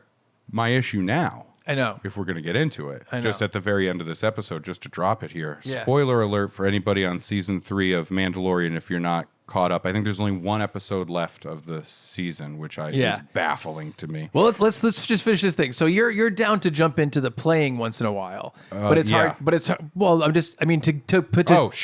table this part of it. Yeah. You're down to play in the world of Fast and Furious and Scream and whatever. Yeah. It's not so much that you're like, I don't want to deal with them at all. It's more just like you don't want to spend so much time on something that seems a little bit thin to you. Yeah. Right? Yeah. I don't want to spend like the runtime of a movie talking about the movie when it's a movie that is not made for that. You know what I mean? It's where it is just kind of like in your the estimation, 6th movie of a horror franchise. Yeah. You know what I mean? Yeah. I'm not. Yeah, I hear you. It's. I think that's a good summation of what that is. I think you have to. I think you should put the qualifier in your eyes. And here's my in your eyes. in my I want to my be devil's advocate. your- There's a great podcast called Halloweenies. I don't know if you ever listened to it. I've heard of it. Yes. It's really good. Very like It's not as good as Christmas Dicks. that's them too, by the way. Oh, it's shit. just but they do this very heady look at like all these different horror franchises. Yeah. But that includes like yes, Halloween 1979, which people do look at as like a very seminal movie, but also like they'll do it with like the new Halloween movie, and they'll do like 3-hour episodes, and they'll be like, all right, so for the next 20 minutes, we're going to talk about the score choices. Sure. And I think that's its own thing. That podcast is a dry, like we're getting into it. That's what you go there for. Exactly. You know what I Yes, mean? yes. That's all I'm saying. Like I didn't start that podcast with you guys. Exactly. You know what I mean? Yeah, no, I hear you. Because if you pitched that to me, I'd be like, if that's what you want to do, I'll come and I'll be a guest sometimes. Yes. But I don't want to take an hour or two out of my week to discuss. I don't know. It's just it's hard to describe this. I've been put into a position where I feel defensive, but then by defending, it just sounds like an insult. No, I get it. I mean, I'm not saying that Scream 6 is dumb or anything like that. It's tough too because I think there is a little bit of the dealer's choice aspect of it too. Because Brad might come to me and be like, "Oh, we saw this movie. Let's do this about this," and it might just be a thing where I'm like, "I don't really have a lot of strong feelings about this," and which is honestly part of what you're talking about. You're like, what were my expectations for the 6th movie in this franchise that started 30 years ago? Yeah. They were already pretty low. it pretty much met the low expectations. And like I was like, yeah, it wasn't great. And I'm just not really interested. I don't have a lot to say, Yeah. which can be part of it. But like, I think all of us are going to have different things. Where like me and Yeah. you both appreciate Fast and Furious in like a fun way. There probably are people that are similar to us who appreciate Transformers in a fun way. Sure, but we're sure. just like not those people, I guess. Yeah, You well, know what I mean? we haven't been hit in the head that severely. And so I think it's different. And plus, like maybe Scream was seminal for me, Yeah. and Nightmare on Elm Street was more seminal for you. So you would be more Chuck, invested in please something stop like saying that. seminal. Because I know what you think every time you say it. Yeah. But it just might No, be a thing I like understand. that. Yeah. You know? Yeah. No, it's interesting because like I like talking about film, and that's fine. And I'll talk about the popcorn stuff. That's a good time. I recognize that there's not really room in this podcast to talk about cinema the way I would like to. I get that. I think we could. I think we could don't talk know. about it. It would have to be like a side thing. It would have to be a bonus. We could do whatever you want. We'll do a bonus. I'm open. You know we'll do me. a bonus. It'll be called "If You Read Subtitles, You Can Listen to This." You know what I mean? Subtitle snobs. Yeah, I do think working at the movie theater made me fairly jaded, or not jaded, but Sure. cynical. Just like watching people walk out of a movie 5 minutes in, because there were subtitles. I know. and being like, I came to see a movie, not read a fucking book, and I'm like, oh, god damn, right? Like they're like, well, this sucks. Yeah. So yeah, there is maybe a little bit more defensiveness, but there's also like the comedian brain in me screaming right now that this is not a podcast conversation, right? Like this is a conversation about our podcast, Yeah. not a conversation that should be the podcast. I think we can talk about stuff like this. I know. That's the push and pull Like, between us. well, Like, you know I'm what I'm always the editor in my head going like, that's not fun or entertaining or interesting. Just cut it. You know what I mean? Yeah, I think. Well, the other day we were just talking about. You think what? We See, were- you're so. I flicked him away. See, look. Well, you know what? Physical contact. We just put up- Brad's gone. We could make this into a smooch fest. We just put out the episode that was for a long time in our folders called "Making Stuff is Embarrassing." Oh, yeah, It yeah, came yeah. out as "We Got Spunk" is what Yeah. we called it. And at the end, you and Brad are like, "Oh, like maybe we should make this a bonus episode." It's Right, not right. super. I'm like, I think people and everyone loved that episode. Big, like You like can't I'm so, say everyone. Everyone that you commented. can't look at comments and go, that means everyone loved it. I think a lot of people liked it. Yeah, I know, but I'm saying like also if we have fans that are supportive, I think our fans are. They're our just gonna listeners be are like, loyal people. "Oh, good They're not going to be job." like, I didn't like that one. You know what I mean? I know. And I'm not even arguing. I think it was a fine episode. yes, it yes. shows an aspect. If that was every week, I'd be like, guys, can we be fucking funny? You know what I Yes. mean? No, I But hear I you. think there's always going to be the push and pull between us of funny versus how much personal stuff, how much vulnerable or truth. whatever. Yes, Right. yeah. There's always going to be the push and pull, but that's because we're different people. By the way, the menu, yeah, fucking awesome. that's great. I love it. So good. I feel like no one talked about the menu. They did. Did they? Yeah. I hope they did. You missed the conversation. Who was it? You were busy. I was busy watching Scream 6. You were busy getting that tattoo. Oh, such a sensitive spot. I think some people didn't understand that some of that movie was like satire of culinary culture. The whole fucking thing is satire. Well, I mean, like, I think that obviously by the end it becomes extreme, but like all the stuff like peppering Yeah, things yeah, throughout, yeah. fucking No, it's great. killer. I love But it. I would be like, oh, let's talk about that as a bonus episode. Like, Sure. I think that'd be fun. Yeah, that's Yeah. still popcorn. Oh, I disagree. Okay. I think it's less popcorn than Transformers. Way less. Yeah, for sure. Well, if Yeah. you're going to compare the two. Well, we're talking about big franchise stuff. It's a very different world. yeah. You know what I The mean? menu's not a franchise. I would love Oh, a more menu movies franchise. like The Menu. Yeah. In terms of scope and budget. Yeah. Which are one place, characters, boom. Well, like with a good example of like where I go with film versus where you go with film, and talking about things. The Menu, I saw The Menu, and I also saw Triangle of Sadness, and my immediate thing was like, I liked Triangle of Sadness. The Menu, it has bite. There's teeth on the menu. The menu is taking a stand and kind of making that point. And Triangle of Sadness is making a point about class and you know, wealth and stuff like that, but it feels like the bite is gone. Like it's a little bit more like a pondering situation. It just doesn't feel as sharp. For right? sure, yeah. Like the menu has a sharp stance it's taking. Triangle of Sadness is more play it out kind of soft thing. Mm-hmm. I liked it, but I really liked that director from his previous work. Mm-hmm. And like the discussion of why this one had the bite and this one didn't. Yeah. Like that's interesting to me. Me too. You know what I mean? Yeah. Me too. I love that stuff too. Yeah. I'd be happy to do that. But you wanted to talk about Mandalorian to close this up. Oh, really, there's nothing. Like, I don't want to spoil anything for people that haven't seen it. Sure. I would just say that I personally think with this new season, like, I loved season 1 and 2. I went into season 1 super skeptical. It won me the fuck over. Yep. Season 2, really enjoyed that. I liked the episodic nature of the show. I thought they created something really fun. And this season is just a mess.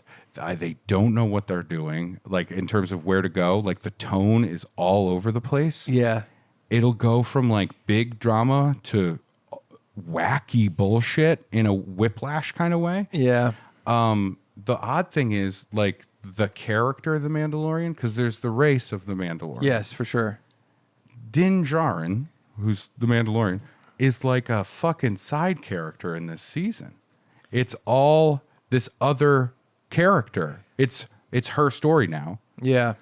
To the point where, and it's weird because the first 2 seasons, everywhere we go, the viewer is through the perspective of Din Djarin. Yeah. We learn about things because he learns about things, right? Yeah. It's always through his point of view. Yeah. In this season, he's literally just like he's in the passenger seat, literally and figuratively. To the point where this other character is like holding Grogu while they're flying and shit.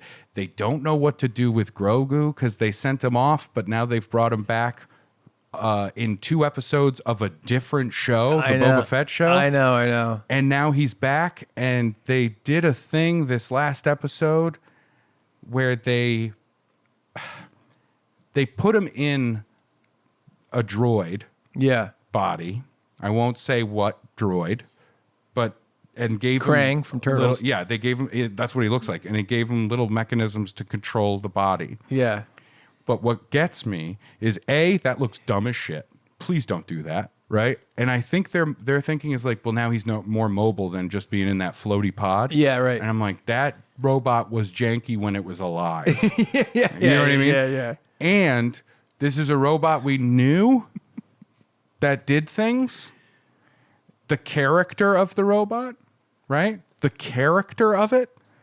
And now you have the cute baby, alien baby Yeah. in it, puppeting it.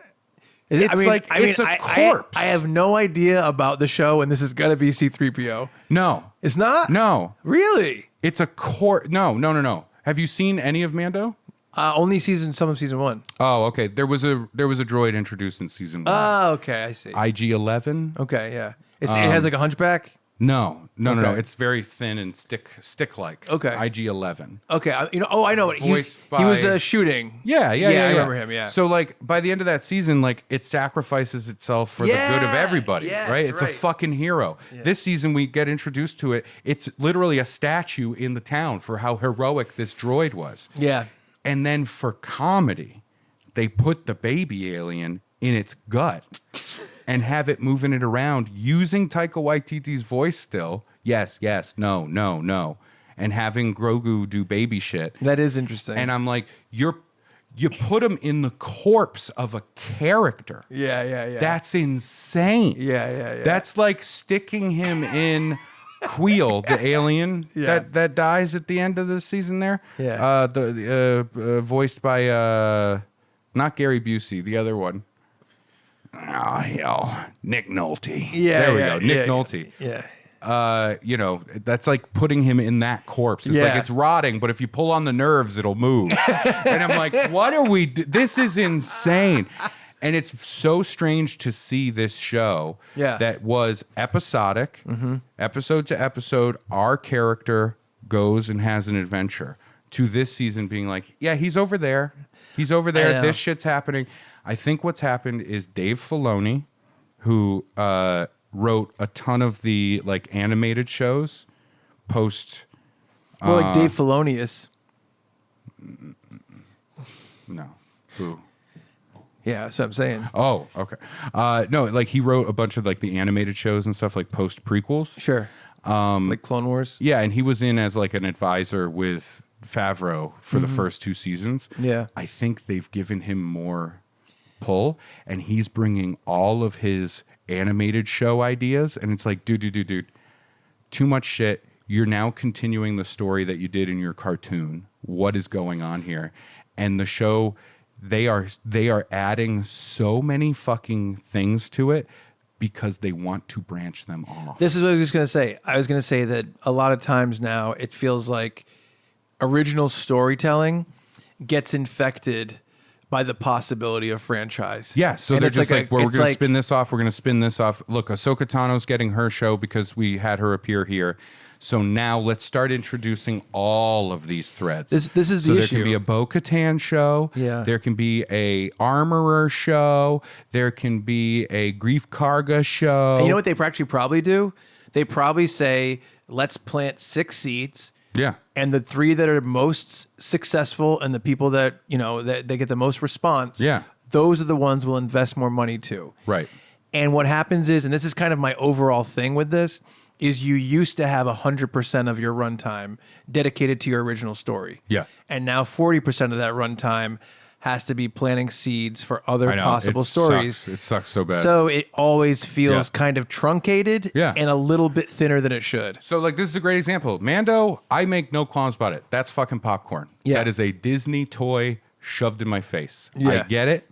I like it. Take it. I like Take the man. it. I'll gobble it down. I'll puke on it. I don't care. Goopy roopy. I'll do a goopy roopy right on it. Yeah.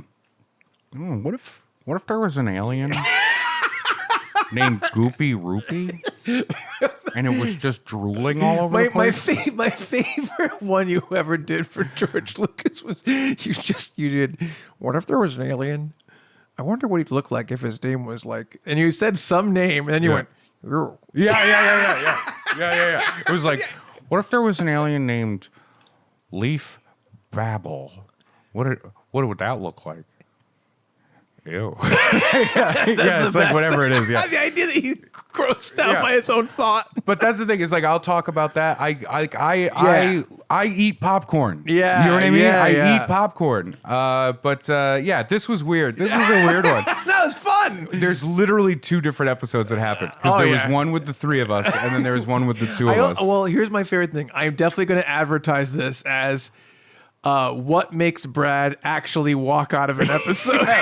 Brad Rohr walks out of a Funbearable episode. What causes it? Clickbait. The answer, he had improv rehearsal. He had a He had a thing. We went long on the last one. That's it. But I do love that we both did the loser goes home and fucks the prom queen. He's like, I'm out of here. And Yeah, he I leaves. gotta go. Yeah. You gotta So- watch Ambulance. Watch Ambulance. I will. It was on the thing, and I just didn't watch it. It was on Kalina the would like it, cruise I thing, bet. You know, if she likes like fun action stuff that's a little mindless. she can't see a paramedic. Okay. If she sees a paramedic, she loses it. I loved Ambulance, You know, man. Yeah. It's like a seizure. Right. Then she needs a paramedic. And then it's a This vicious cycle. Oh, What if God. there was an alien named Vicious Cycle?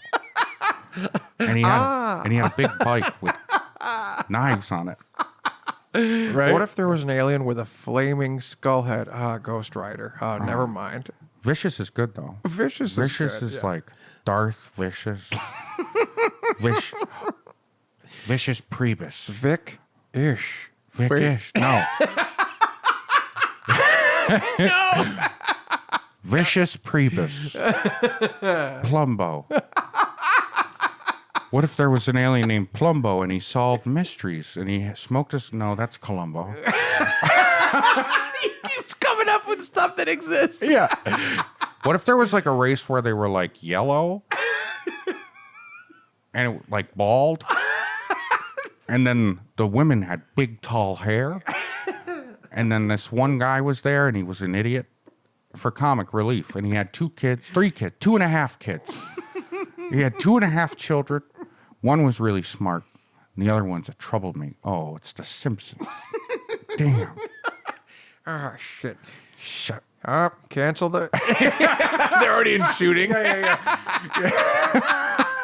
That's why he dropped out of Indiana Jones 5. Yeah. It was... Well, if you're not going to do it, I don't want to do it. Oh, boy. Well, we had fun. Yeah. We had a ride through a lot of different things. Yes. Listener, viewer, if you're still here, you are like the top percentile. This is a current episode. Mario Brothers movie, Blink-182 at Coachella, Mandalorian season 3. It's a lot of stuff. Indiana Jones 5. The new Transformers movie's coming out. Some sort of Transformer. We're talking about Scream 6 a little bit later. A lot of fun. A lot of good stuff. Sean Connery, R.I.P. Yeah. But yeah, no, thank you for tuning in. Usually Brad takes us out, so we're just sort of here. Yeah. I think we just have to do it Wait. until he gets back. Yeah, we have to wait.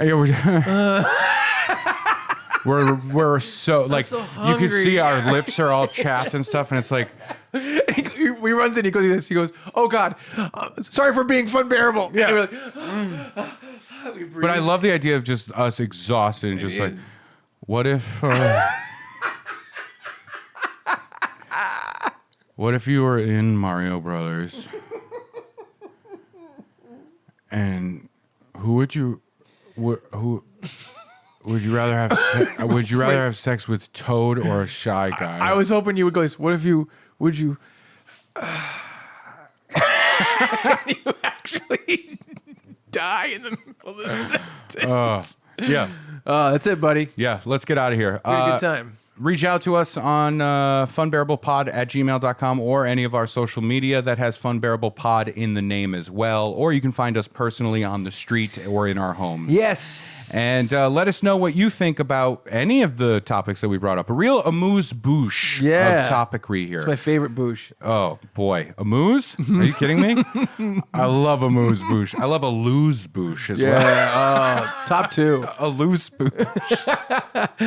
But that will do it for us here on Funbearable. For myself, Ray Harrington, Chuck Staten. we're here to say, hey, thank you, and we're does he say? so. What is it? Thank you for listening. We're like, Thank you. thank you so much. Thank you so much, and we're we're sorry for being Funbearable. You do like a split screen. That'll Yeah. work really well. Right. We need him back. Yeah. He should do some ADR. Yeah. He should record some lines. Yeah. To interject in here with his own opinions. Yeah. He'll be like, We'll call it Brad's Corner. yeah, Brad's Corner. And we could just film him and he could just say, Chuck, you're dumb. Ray, you're right. And we just put it in 1,000 times. That's what you think it is. Oh no. All right. Bye.